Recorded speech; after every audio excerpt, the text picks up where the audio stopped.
guys, and welcome back to Living with Charnelle.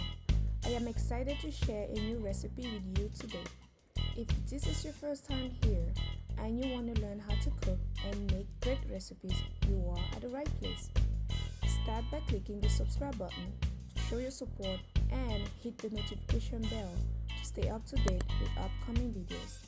If you like this type of content, please don't forget to give it a thumb up. I upload new videos Wednesdays and Saturdays.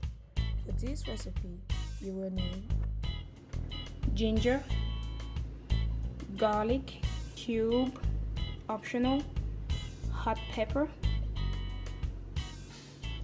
onion, leek leaves, tomatoes, just a little bit, dry fish, also called bunga,